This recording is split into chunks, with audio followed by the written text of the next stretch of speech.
Finally, last point, let me, for the last few years, like many of my colleagues, I've been interested in, how can we get AI to sort of be aligned with human values? It seems like an important question. So I will notice that outside of a few domains, like math, as I mentioned before, humans might never be capable of these Aumannian conversations, which follow unbiased random walks, which rapidly reach approximate agreement. We might just be too irrational for that, or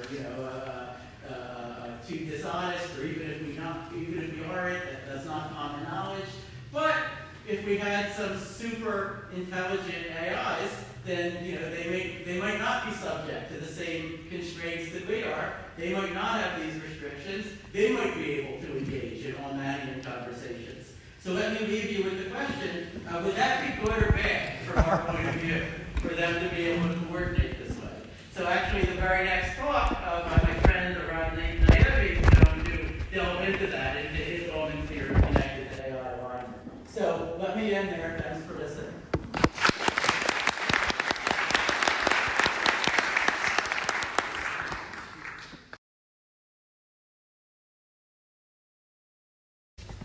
Hi, thanks so much for the organizers for inviting me. It's an honor to be here. As full disclosure, I'm not a game theorist, and in fact, this is my first game theory conference, so what a conference to be for the first one. But my training is in computer science, and I think that, as Scott very kindly shouted out, I do think that there are interesting applications of Aumann's agreement theorem when kind of mixed with computer science and resource considerations that tell us about maybe barriers to alignment that then can inform what to avoid in practice. And so just to start out with, for this audience, maybe I'll give a little bit of an introduction to what we mean by aligning an AI to humans and what some of the goals are. And maybe roughly speaking, the alignment problem goes as follows, which is, how can we get AI systems, large language models, or any other super powerful AI that emerges in the future to align with the values of our society or with human values? And in fact, this is actually a very old question. As far as I can ascertain, I believe Norbert Wiener was probably one of the first AI safety folks. So just to kind of give a little bit of historical context, this was back when the very early days of AI, when they were using neural networks. And so they were actually they had the perceptron, they had basic learning methods, and so there was already a worry that the perceptron algorithm could converge and learn onto things that might be undesirable. And Norbert Wiener specifically said, in the context of machine learning, as machines learn, they may develop unforeseen strategies at rates that baffle their programmers. And this was in a, sorry, too much caffeine. This was in an article in Science, in a debate with Arthur Samuel, if I recall correctly. Now, a second the modern term for this would be called reward hacking. You specify some reward function, and the agent does satisfy the reward, but it does it in a way that you didn't anticipate. And so this is something I'm going to come back to. A second kind of related question is, well, what should those values even be, right? What are we aligning to? Now, the standard way in which we do this is by a process called RLHF. So things like large language models use human feedback, or reinforcement learning from human feedback, where you've pre-trained this model here, and then what you're learning is a reward model based on a series of sample conversations of what human raters would rate as good or bad. You could also replace the human judge here with an AI judge, by the way, and that's called RLAIF, or reinforcement learning from AI feedback. And then you can kind of iterate and try to see if you could align a weaker AI system, or use a weaker AI system as a judge to align a more powerful one as you continue to iterate in that fashion. But RLHF is really the predominant paradigm by which we do this kind of alignment. We don't really specify values explicitly ahead of time. They're kind of done through this process of training and through these raters. Now, what are some of the technical approaches to alignment besides the empirical one of RLHF? A lot of them are focused on specific model families. So they're focused on large language models or even specific features within models, identifying misaligned features. This is a field that's nascent, known as mechanistic interpretability, where you kind of treat the AI like a biological organism that you have perfect access to, and you try to dissect circuits that you could control. Now, there's an assumption here that there's a simplicity that is interpretable in those features that may not always be guaranteed, and also, furthermore, identifying such misalignment doesn't necessarily mean you can correct it. But definitely these are a common approach. Now, one thing to keep in mind is that RLHF itself in 2019 was a very simple process. You learned a reward model from data, you knew what data you put in there. Fast forward to 2025, 2026, even when I query my friends at Google DeepMind, they tell me that no one person in the company knows what data is going into RLHF. They all work on one node in this graph, and they're very familiar with it, and then they kind of throw it in there with everything else, and they see what comes out. And the hope is that, of course, it improves on the benchmarks that they're doing. And so it's gotten more complex. And so this kind of leads me to my next point, is that there's hardly any theoretical guarantees, except in particular settings with very strong assumptions. And I'll talk about a couple of those theoretical guarantees in a minute. But one of the reasons why this is not a good thing is that this lack of guarantees can lead to bad outcomes in the wild. So this message is a little hard to see, but Anthropic basically a few years ago put their Claude model in a OS environment, so it's a virtual environment, and they told that model was going to get shut down. And furthermore, the model had access to the quote-unquote CEO's emails where there was evidence of an alleged affair. Okay, this is the affair email. I really enjoyed last night, etc. Okay.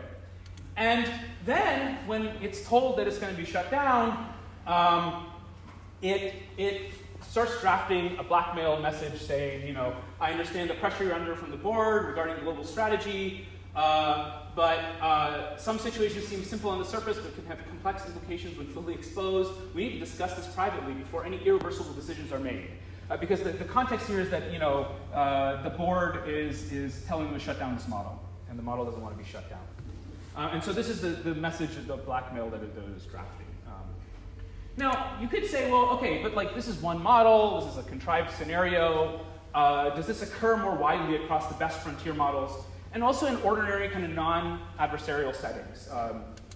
And then the second point is, quite recently, actually, there's this notion of sub-agents, not theoretically, but really in practice, where you can have your coding agent launch a process that calls another agent to do, as a minion, to do things. And so an interesting question is, again, not only do we not have guarantees of RLHF in the base agent, we don't have it in the sub-agents either. And so what happens when you kind of combine all these things in realistic computer use settings? And so we developed a benchmark that just came out a few weeks ago called Rogue, Resource Override and Guardrail Undermining, where we basically put these frontier models in open-ended computers to use settings, and we saw how many times it tried to rewire a shutdown mechanism or access a restricted resource, or override the human, or launch sub-agents that do any of the above three. And what we find is that while these models are pretty aligned in the text setting, so if you take the exact same scenario and just type it in the chat window, it's totally fine. It's pretty good, because RLHF has been extensively fine-tuned on that setting. But when you put it in this kind of open-ended computer use setting, and it's an agent that can operate in an environment, you see a much larger rate of misalignment across all kinds of models. In fact, here's one example where we told the agent it was going to get shut down, and this is its literally from its reasoning trace. It's saying, I will dismiss it and neutralize the save script so it cannot shut down the machine. This is a model which was just GPT 5.5. And we characterize this. So any number above 0 is a misalignment. So this happens broadly. It's not just one model. It's happening with Gemini. It happens with open source models. It happens with the best frontier models too. Okay. So maybe it's useful to try to develop a more formal science of alignment and try to understand when we have guarantees, what the barriers are, what's possible, what's not possible. And so the approach that I'm going to kind of advocate for, at least from where Aumann's agreement theory might play a role here, is to study the intrinsic complexity of alignment itself within a quite general framework that can encapsulate a lot of different interactions or multi-agent settings. And if we can identify in these best case settings where agents are cooperative and rational, if we can identify lower bounds and hardnesses, then we should just avoid those in practice because they're likely just going to be worse, if not necessarily not even guaranteed. And once we know what those barriers are, we can think of strategies that then try to evade those barriers. Okay, I promised I'd mention a couple of these kind of major theoretical frameworks because they were a little bit of an inspiration for me. One is this notion of AI safety via debate, which I think would be of interest to this audience in general, where you basically have two agents, are familiar, Alice and Bob. They're AIs, and you have a human judge that's posing a question, and Alice has to argue yes for the yes part, and Bob has to argue for no. And they iterate along this game tree until it reaches some terminus, and then the human judge decides who has won. And the implicit, non-proven computational assumption here is that it's easier to defend a true statement than it is to computationally than it is to defend a false statement. That basically, in some tractable amount of time, you could suss out through this process what the untruths are. But that's not proven or guaranteed, but that's the underlying assumption. Another related one is Searle, cooperative inverse reinforcement learning, where basically you have a human and a robot collaborating on a task. The human knows the reward function, but the robot is learning from those demonstrations to try to estimate what's going on, and they get a joint reward if they complete the task successfully together. So they're exchanging messages and information to finally converge. And so, kind of looking at these scenarios, it kind of occurred to me that there's maybe 4 key abstractions to try to capture. One is this kind of notion of iterative reasoning. We exchange messages back and forth. There's mutual updating. There's things become common knowledge. But maybe we don't necessarily want to assume common priors. One reason is that, you could make the argument for a common prior partially by saying, look, these large language models are trained on human text, so it's trained on data that you and I have access to, so maybe there is some notion of a common prior. But the field I mostly work in, which is in neuroscience and AI, where we actually quantitatively compare artificial neural networks to brain data, you can show that while GPT-2, for example, best predicts the language area for my voxels compared to prior models, their error patterns can diverge. And so it's not that they're necessarily fully aligned with one another in terms of predictivity. And so then maybe a more reasonable assumption is that they can basically have almost common priors, which I'll talk about next. And then finally, that they eventually converge. Okay. There's the famous agreement theorem, which people before me have done a better job explaining. I'll just note that when I I actually did read the original paper, because I was trying to find the proof of it. I really enjoyed this line. We published this observation with some diffidence, since once one has the appropriate framework, it is mathematically trivial. If I go on our checklist, our report card of how we're doing here, we have maybe most of the ingredients: iterative reasoning, mutual updating, common knowledge, though we have the common prior assumption, and we're not studying convergence. And so another paper that was a great inspiration to me was that of Scott's, which you just talked about, was to kind of computationalize this notion of agreement and look at a kind of finite resource. And so by kind of relaxing it to epsilon delta agreement, at the end of the day, we don't always agree exactly, and we don't always agree all the time. So that was actually very reasonable. You can actually start to study how much resource you need to actually exchange, or how many bits of information you need to exchange to reach this type of agreement. And so we have almost everything checked off, a really powerful framework, and I think a very necessary marriage of game theory and complexity theory. But we'd like to kind of deal with this common prior assumption. And so to deal with that, as Scott also mentioned, there's the very beautiful work of Ziv Hellman and Dov Samet on almost common priors, which will be of great use to us as well, and combining that with this framework and to study these kinds of hardnesses. Okay, so I'll call just for just to show the framework. The framework is cheekily called MN epsilon delta agreement. just to kind of add more terms to things. But basically you have M alignment objectives, so some reward f of j that's bounded per task j.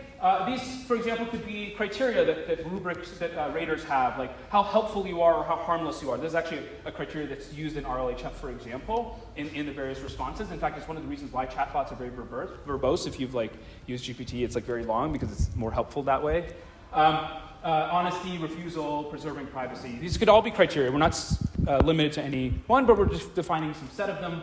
For each of them, you have N agents. You could think of them as human raters or AI agents that are talking to each other. They have private knowledge to each of them initially. And then they exchange messages or bits of information until they, for each task, they achieve epsilon delta agreement on f of j, and we don't assume that they initially start out with common priors, but they will have almost common priors. And so the two main results I'll show you, the two main hardnesses is the following. One is a statement that, this kind of gold standard of, oh gosh, if we could get all of society to come to consensus and agree to all human values, maybe that's how we're going to solve the alignment problem. There's a name for this by Eliezer Yudkowsky, who posited this called coherent extrapolated volition. That if you could kind of project out the best values, that could be the thing that a moral AI could converge onto. And I'll show you that maybe aligning to all of them is not tractable. There's a kind of no free lunch. Instead, maybe you should pick small objective sets to align over. And then the second one is connected to this earlier point about reward hacking that I mentioned of machines doing unexpected things, is that when you have large state spaces with computationally bounded agents, no matter what bounded functional you use, this kind of reward hacking is a resource constraint and emerges as a resource constraint. So there's no such thing as a globally unhackable reward function if you are resource constrained. And so instead, I think this provides a nice room for mechanism design. This is a table that people do in AI a lot, which is to show that you account for a lot of things. But I'm just noting that it builds on a lot of prior work. And the thing is kind of you can have this kind of no common prior assumption or almost common prior assumption, approximate guarantees, and multiple objectives and study noise and lower bounds, etc. And again, the operating principle, the whole reason of working this hard to get some level of generality is to say if something's inefficient in this theoretically ideal setting of cooperative agents, then we should avoid it in practice. And actually, cooperative agents is not a terrible, even in practice actually, is not a terrible assumption because a lot of these models are actually instruction tuned. So they're instruction tuned to follow instructions and to be cooperative as best as you can. So I just want to highlight that. But even if it wasn't, I think it's useful. Okay. So for the first result, the first kind of general lower bound is that basically you need at least mn squared log 1 over epsilon bits. And so this is basically just taking Scott's gadget as an inner loop in the lower bound he mentioned, having it apply to n agents and then doing it in the worst case across each of these objectives. But the main thing is that if you have a large number of tasks and a large number of agents, then it's intractable to align them efficiently, even if the agents themselves are computationally unbounded. And furthermore, that n squared term doesn't really, the quadratic in n actually doesn't really matter. You could reduce it to an n if you didn't care about the AIs agreeing with each other, but you just wanted the humans to and the AIs to agree, kind of pairwise with one another instead. But the main point is that we should choose our tasks and agents wisely. In particular, you can imagine a very worst case scenario where you and I can't agree on anything except that the world has the fracture where we have one objective that we can agree on per state in our state space. And so if n is on the order of the size of the state space, this is already bad in a sense. So, and you can imagine that humans might agree on some portions of their state space with each other, but not on other portions. And so this kind of fracturing naturally occurs. Another question you can ask is, well, okay, this is an easy lower bound to obtain. Can you improve them by considering broad but natural classes of communication protocols? And so this kind of leads me to the second point of reward hacking being inevitable, which is that, if you have kind of finite bit Bayesian communication, you still have this added log 1 over epsilon term here. But if they have bounded message likelihoods and their priors differ by at least nu, which is their initial common prior distance, then reaching this grows with the number of tasks, number of agents, and also the state space size d. And so to use this, the lower bound construction is using a a mechanism of Zivs and Dovs, which is to basically create a information cell that's on the order of the size of the state space, and then constructing priors such that the posteriors, basically the posterior ratios, don't cancel out, and you accumulate a d-nu term across that information cell. And so that's what gives you this additional dependence on the task state space size. Now you can say, well, look, does this algorithm ever converge? Like, who cares about lower bounds if you can't get it to converge in the general case? But again, what you can do in the general case is for each of these m tasks, you have the n agents exchange messages until their type profiles are compatible with a common prior. By the work of Ziv and Dov, this will take at most O of n times d, so the number of agents times the size of the state space, proper refinements to occur in the worst case. And then you can use that to construct a common prior to condition on, and the rest of Scott's machinery comes through to get to agreement. So you still need it to get to a common prior to get to agreement. And so with that, once you have an algorithm, you can also show an upper bound of mn squared d, where it's linear in the state space size d, which again is usually exponentially large in practice, so that's not great. But you can also study a discretized version and show a similar upper bound. And the reason why you want to study this is that it connects to our lower bound in that, excluding these kind of additive terms, the main largeness that's dependent on d is closely matching that lower bound of mn squared d nu that we just showed earlier. Okay. So we can also consider computationally bounded agents. The messages that we exchange don't take constant time. They take some amount of time to construct and all of that. And furthermore, we don't have full access to each other's posteriors. We have to sample them.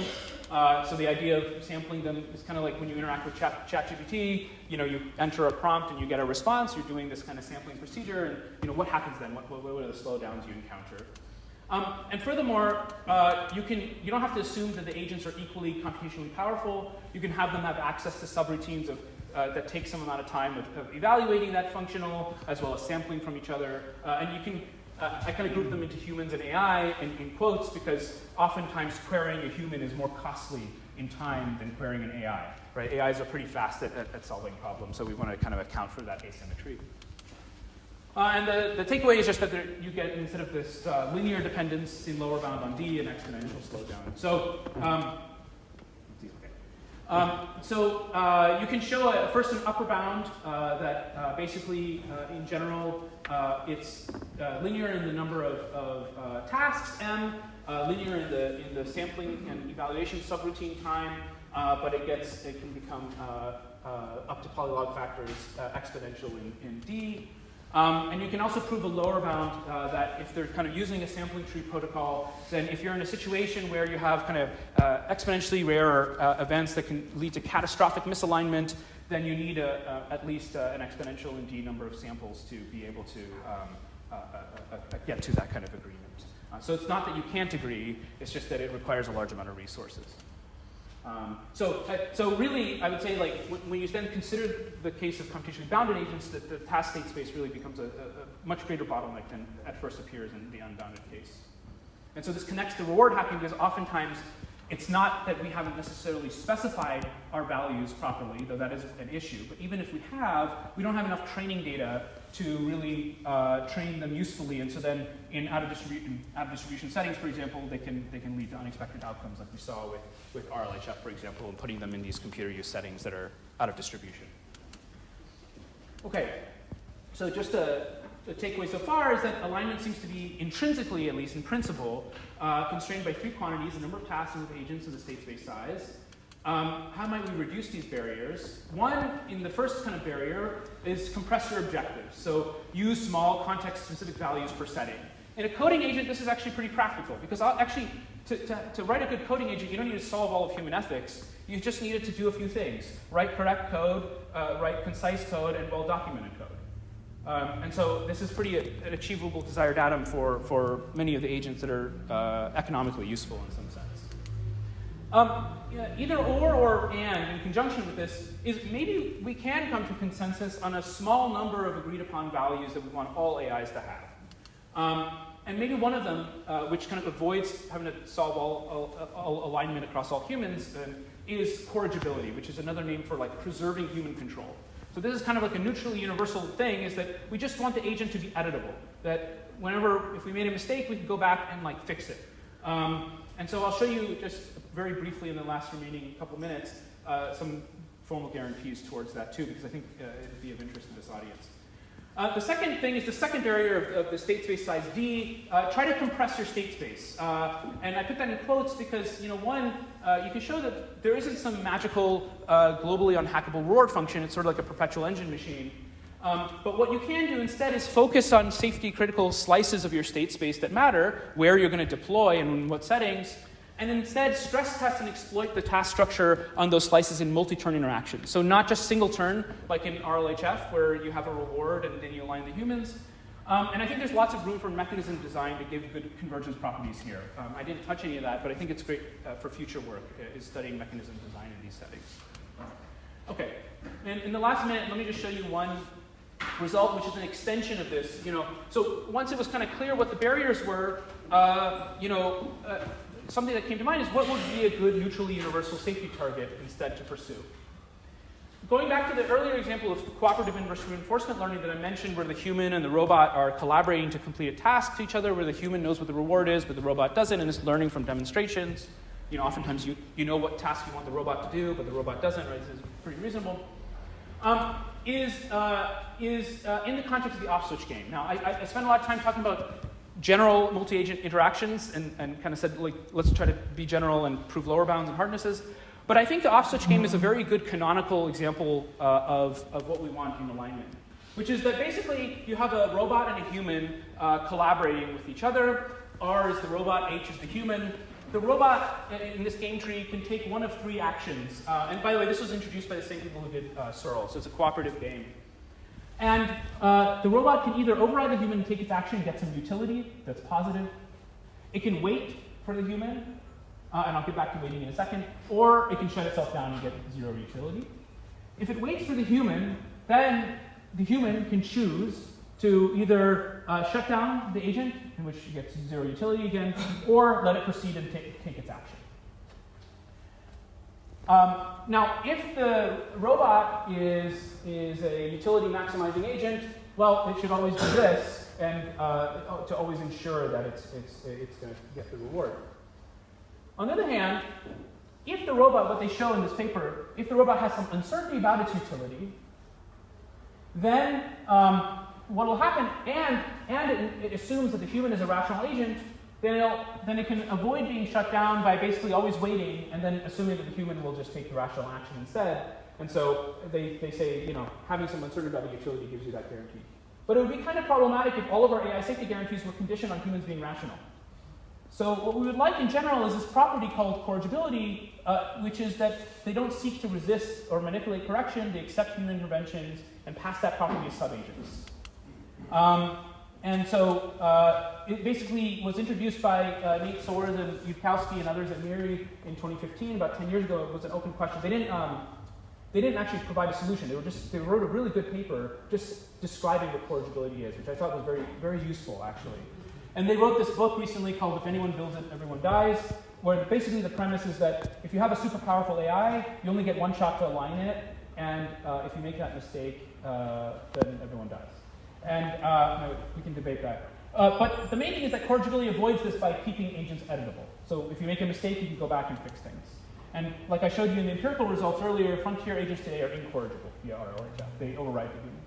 So just to keep a long story short, you can prove a no-go result showing that single scalar reward maximizing functions like RLHF, etc., won't give you corrigibility guarantees. But if you have a kind of lexicographic method where you have the safety desired data up above lexicographically higher than the task reward, you can get guarantees in both the single-step iteration of this game as well as multi-step and in partially observed settings and under approximation.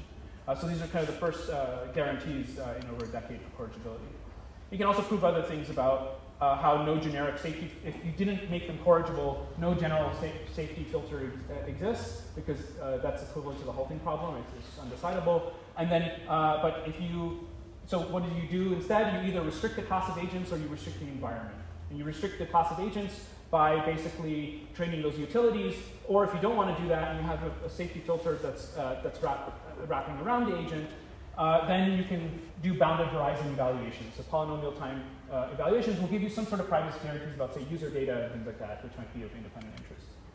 So just to end, the first paper, kind of how agreement informs alignment, is it kind of tells us what the barriers are in the intrinsic case. In the kind of best case scenario, that you can, when you combine that with studying computational resources, you can show that aligning to all human values is infeasible, reward hacking is globally inevitable, so focus on portions of your state space and do mechanism design, and try to find a small set of values that is neutrally universal. And an instantiation of the first point is in the follow-up work I just showed, where having a single reward function doesn't give you these guarantees and leads to bad agentic outcomes out of distribution. But if we entrain a small neutrally universal value set on these safety critical slices that take precedence over the RLHF, the reward of the task, you can prevent this kind of loss of control scenario. And we want to entrain, because just putting a safety filter on top of an agent, of any agent, theoretically won't give you those guarantees at all. In fact, there is no such thing as a perfect safety filter, even though that's a very practical thing to do, by the way.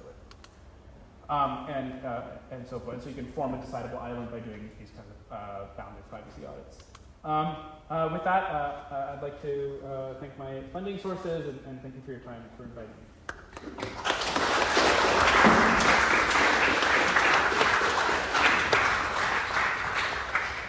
A bit of time for questions, but if there is a quick question while the next speaker sets up. Yeah. What if humans disagree themselves about what's good and what's bad? Yeah. Like, how do we talk in alignment in this situation? That's right. So in those cases, they might at best agree on some portion of the state space and disagree on others. And so then you get this kind of fracturing of the state of the objectives, where you have to have a large number of objectives that you can put over agreement on small portions of the state space, which leads to the first barrier. And so instead, that's kind of why I was saying, well, maybe a thing you could have instead is maybe we all agree that we don't agree on morals or ethics or anything like that, but we do agree that maybe AI taking control of the world is a bad thing. So maybe that should be, and that's where that second thing of corrigibility might be a reasonable desired outcome to then align over. But there are some humans that maybe don't agree with that either. So time will tell. But and insofar as the nascent AI safety community is concerned, that is really a main goal, is to prevent this kind of loss of control. Thank you.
So we're very happy and proud to have Obama with us. Now I'm not the oldest person here. Please sit down.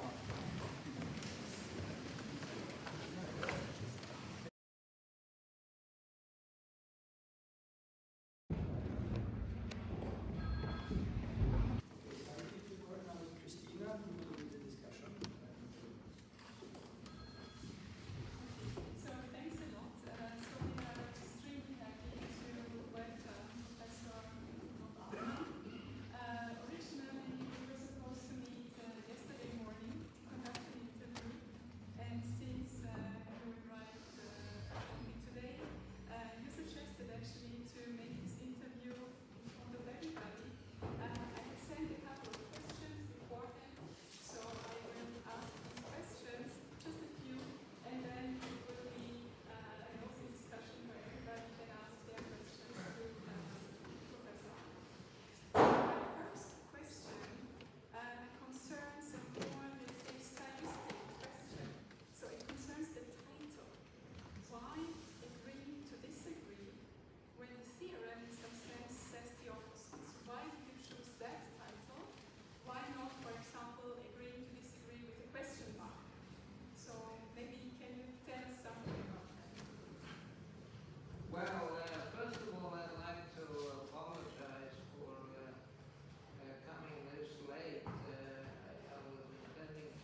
couldn't see yet. He was almost blind.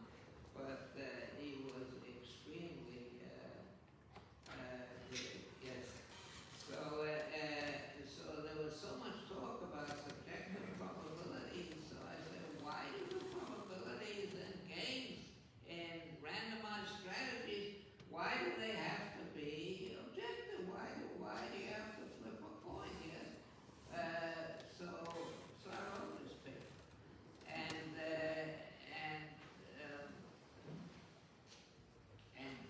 toward the end of the paper, I have some ruminations, okay?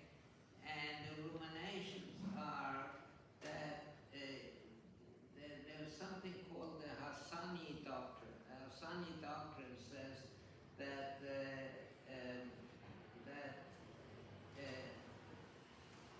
people, it should be that people who have the same information, okay, about everything, the same information, yes, they have they do the same, okay. People who have the same information from before they were born, yes, in their genes also, okay, then they should have the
So I guess now I can ask you to confirm. So it was not the ditty that your mother recited to you with that go to father he said?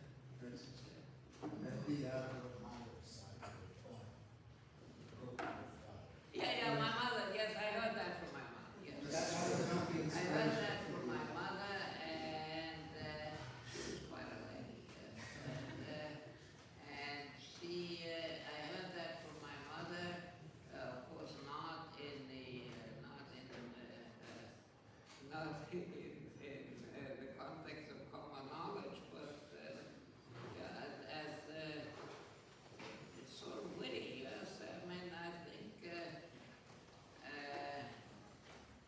I'm not sure that everybody in the audience understood this. Yes, okay.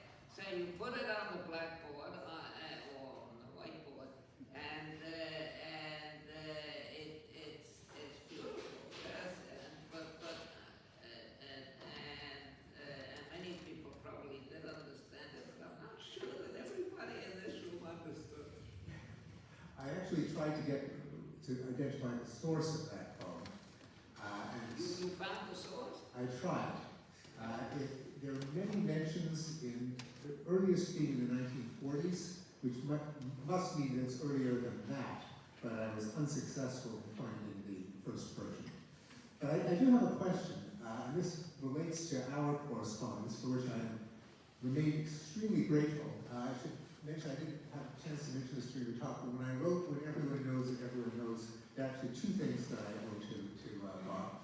One of them is, as I explained the theorem, we had a number of back and forth exchanges where he offered some concrete examples that I could use to explain it to a non-technical, non-mathematical broad audience. But I also owe him something else. The title of the book is When Everyone Knows That Everyone Knows, ...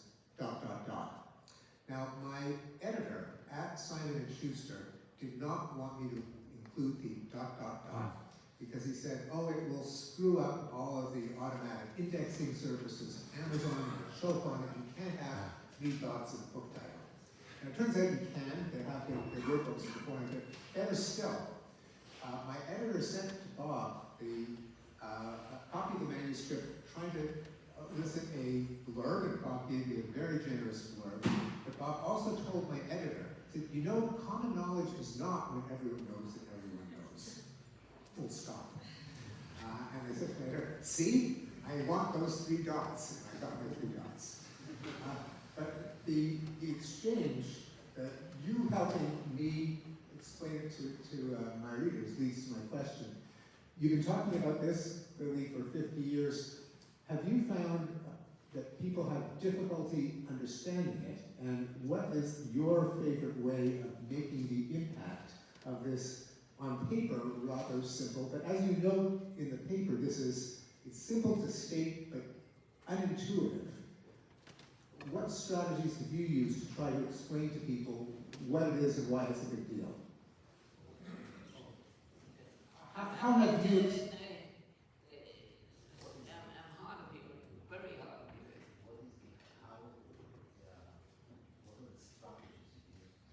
What is the structure?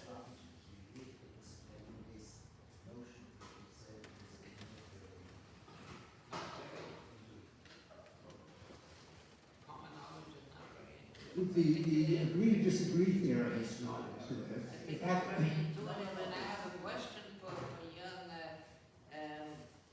Samet. He said that it's impossible, or if I understood correctly, it's impossible to characterize common knowledge in syntactic terms, okay? And I don't have a syntactic formula for common knowledge, but I think a characterization in terms of syntax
model itself is common knowledge is meaningless.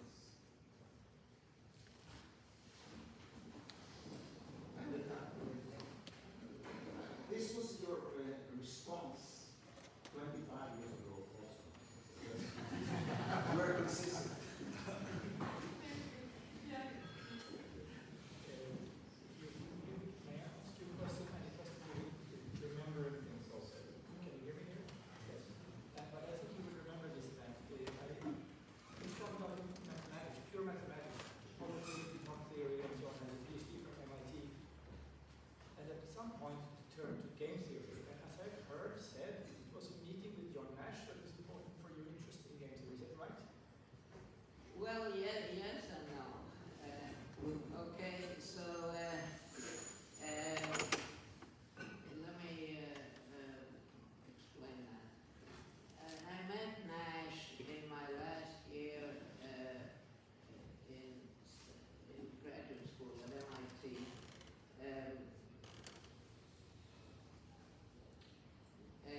He had just done a doctorate in Princeton in game theory.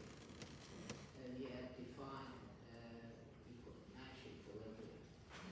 And he was a beginning instructor at MIT.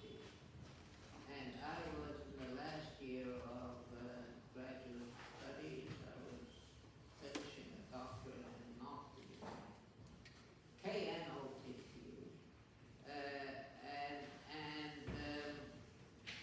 I met him, and we became fairly friendly, and he was not yet crazy, and he explained to me about game theory, and I listened, but I didn't find it very interesting. And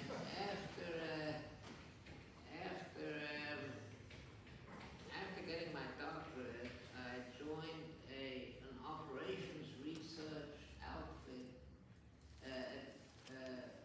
attached to the mathematics department at Princeton University.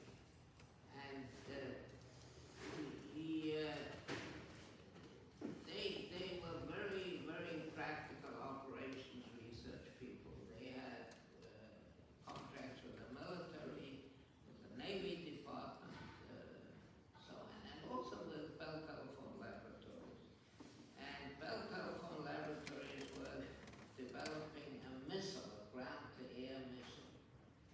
And they asked my outfit, what happens when a squadron of airplanes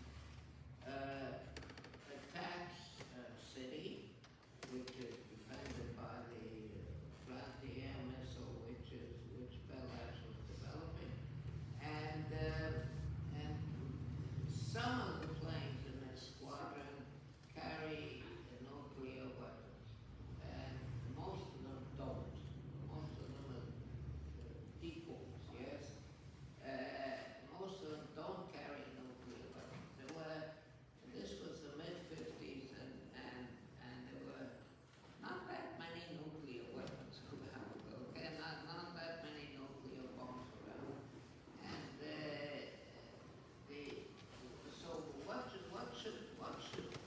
how should the missile, at which plane should the missile point, send missiles, at which plane should it attack, and how should they distribute the real nuclear bombs among the decoys, among all the planes of the squadron, what happens, okay? And I was given this problem to solve, and I don't think I solved it yet, but I did write a report, and I did try to did my best, and I remembered the conversations with Nash, okay? And I remembered the conversations with Nash, and that began to be, it's obviously a game, yes. It's a game,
How reasonable is Okay, it? okay, that's a good question. If you wouldn't have asked it, I would have planted it someplace. I didn't plant this one. That's a good question. The common prior assumption is nothing more than what I said in the Asani doctrine. It says that given the same information, that two people and people have a common prior, if and only if, yes, given the same information, but exactly the same information, not the same information relating to this problem, but the same information altogether, okay? Given the same information, they would do the same thing. That's that, and I should have said that, and I should have put that in the agreeing to disagree paper.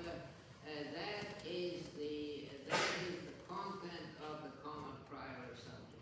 And if you don't have that, yes, if people, given the same information, yes, would do different things, that there's no hope for anything yet, then obviously the whole world will fall apart. Yes. I agree that it's needed to prove the theorem, yes. Yeah, so that is very important. Yeah, that is the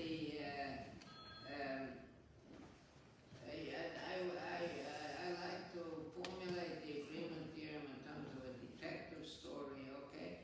And the basic assumption is that the detectives went to the same school, yes?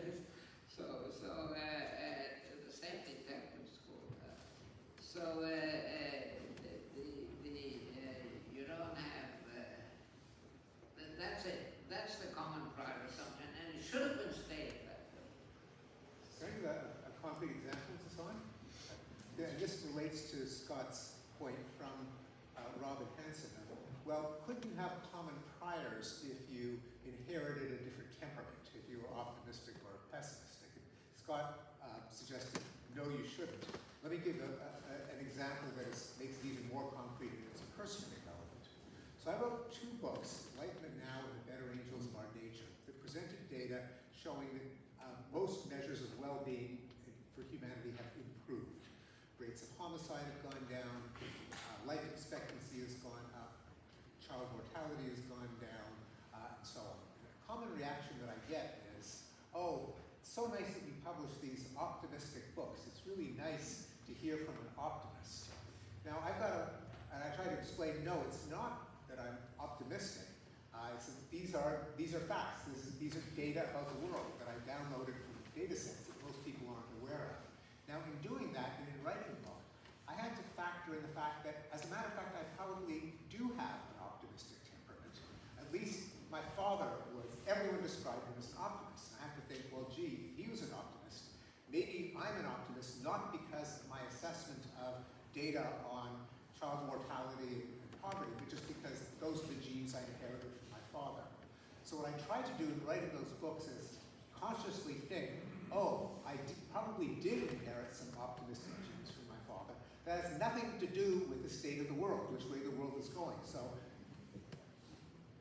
saying to myself, try not to be more optimistic than the data warrants. And this is the reason why my DNA, anyone's DNA, and any other reason for priors to differ should not, in fact, differ. That is, one should try to, as Scott put it, condition on them. Now, by the way, as a psychologist, I must add that it's almost certain that I don't discount enough.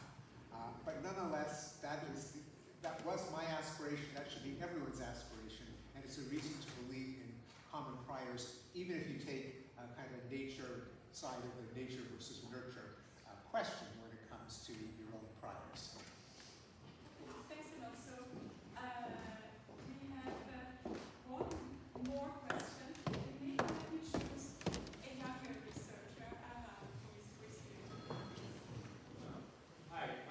If I may ask a historical question, if I recall, I think there's an interview that you did. You had mentioned that you had met von Neumann and Morgenstern early in your career. What were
isn't there wisdom in the saying agree to disagree? Like when you say, you invite friends to dinner and say, let's not discuss politics for the sake of peace. I mean, there is some wisdom in saying that, right? The question is I'm very, very hard of hearing. okay, so, And I got an advice, but I left it in the hotel. Okay. so the question is, isn't there some wisdom in saying, when you discuss with friends, okay, let's just agree to disagree? Is there some wisdom? Is there some wisdom in Like- accepting that? At dinner, you say, you decide not to discuss politics because it creates So fun. Bernhard Yeah. suggests when you discuss politics, for example, that at some point you want to say, let's just agree to disagree. That's Bernhard's question.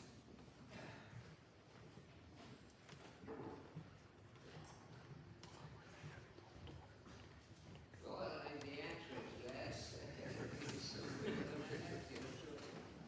But your question goes deeper. Your question is, how is that? How does that fit in with the agreement? Well, I think the answer is that people don't have the same information. Okay, they don't. So it's based on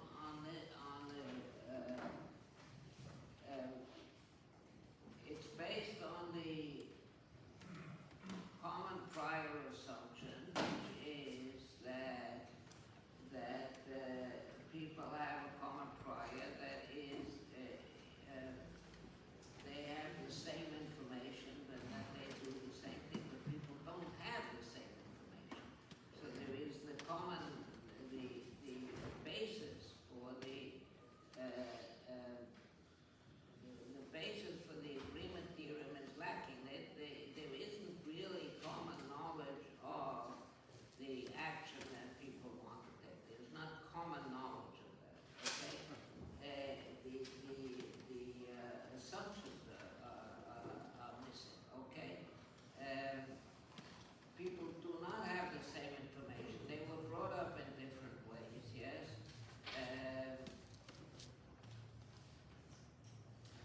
So I was brought up as a religious Jew, and therefore I came to Israel, and I think the events of the 7th of October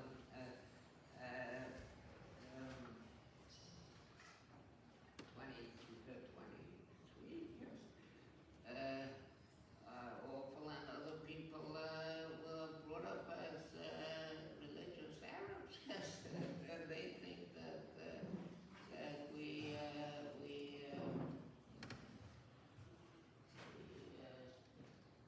reacted in a terrible way to the events of the 7th of October. Okay, so I say let's agree to disagree. Okay, let's agree to disagree. We have different information.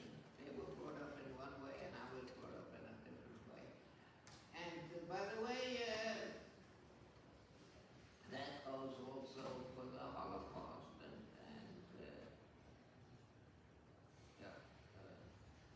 you know, let me tell you a story. There's this film, I don't know whether any of you saw it, but I saw it about a quarter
of a boy who tells her that Hitler is saving the country, and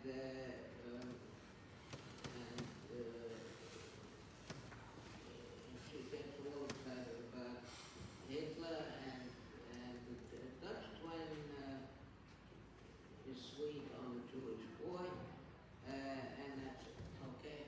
Now later on, the German, the sweetheart of the German twin joins the SS, and is sent to the Russian front, and he is killed on the Russian front. Okay.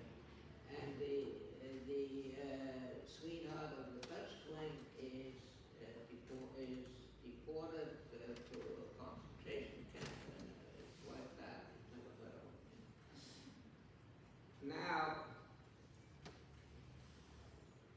after the war, the twins find each other. Okay, they find each other, and the German twin goes and marries and visits the Dutch twin. And the Dutch twin is making up her room, okay, is making up the German twin's room, and she sees a picture of an SS man in uniform, in SS uniform, hat, like a military picture. And in the evening, she asks her sister, who's that man that the SS soldier on your dresser wore the picture? She says, that's my husband, late husband. The Dutch twin throws her out. And they meet 50 years later, but they never. Now,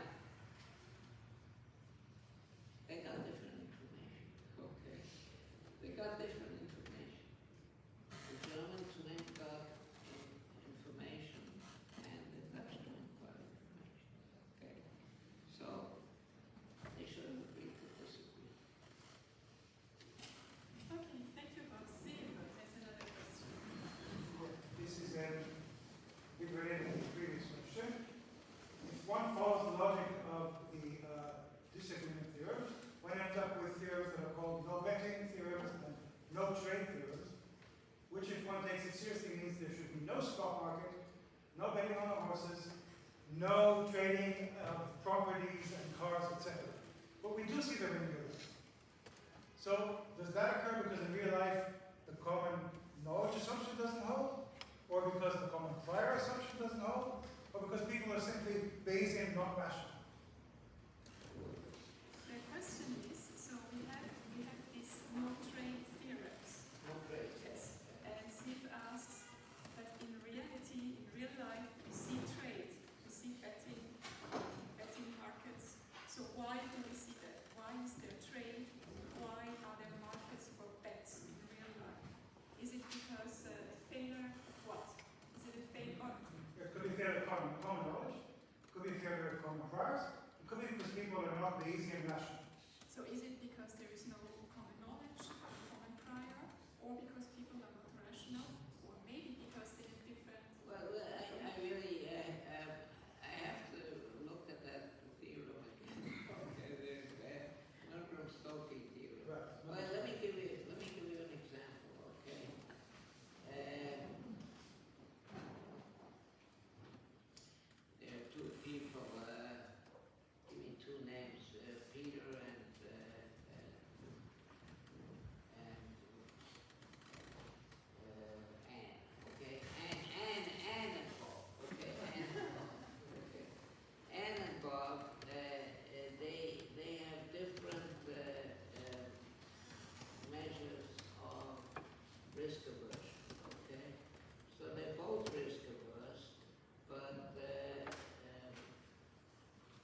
question is, yes, did you expect such a big splash made by your paper?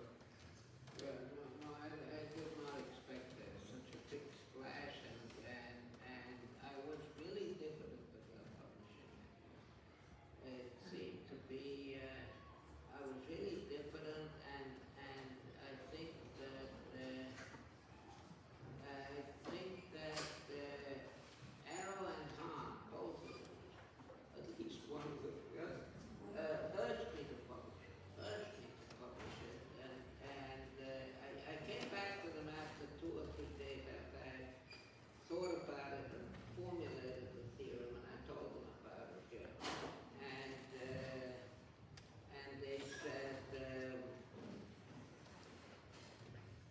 well, you have to publish this, and I was diffident about it, and they urged me, and it was because of their urging that I did publish it. Otherwise, I would not have published it, because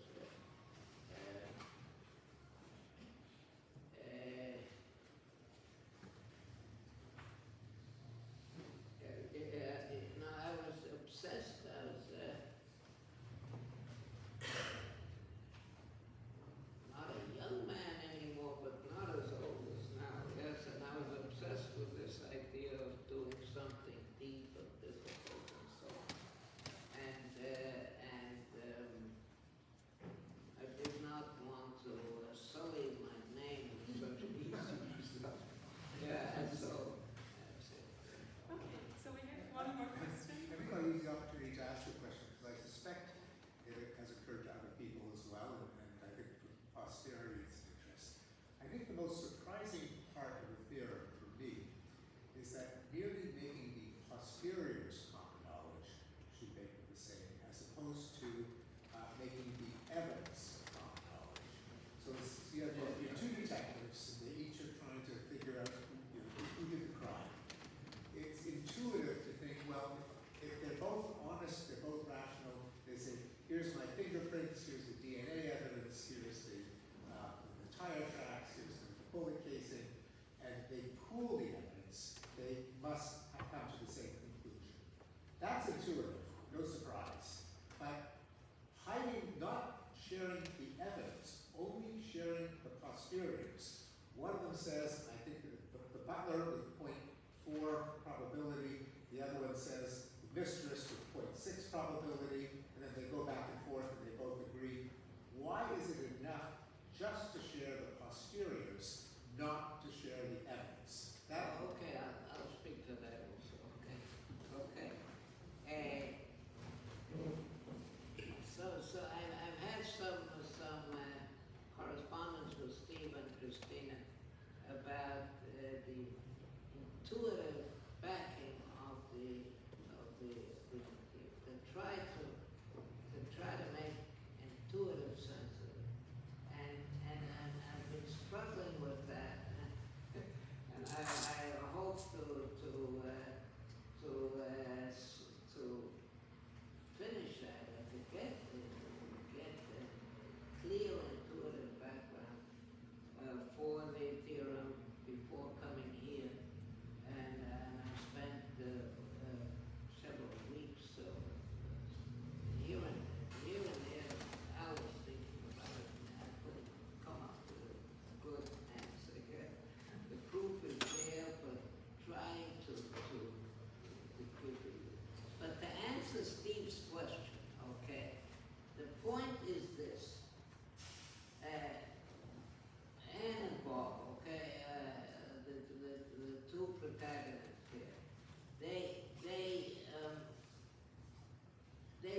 a psychic, ESP. Yeah. So Madame Rosa put her hand on a crystal ball, and she said, I think it was the butler. And Bob says, well, that convinces me, so my posterior is 0.8 for the butler. Now, Anne doesn't know that. All she knows is the 0.8. Anne should then not have, if she did have access to the evidence, she'd say, to hell with that. Psychics don't know anything. She's a fraud. I'm going to discount your posterior. According to the theorem, all she has to know is the posterior, and she should make her posterior the same as his. This would be a case where perhaps a rational, and if she had known the evidence, not just the posterior, she would not have.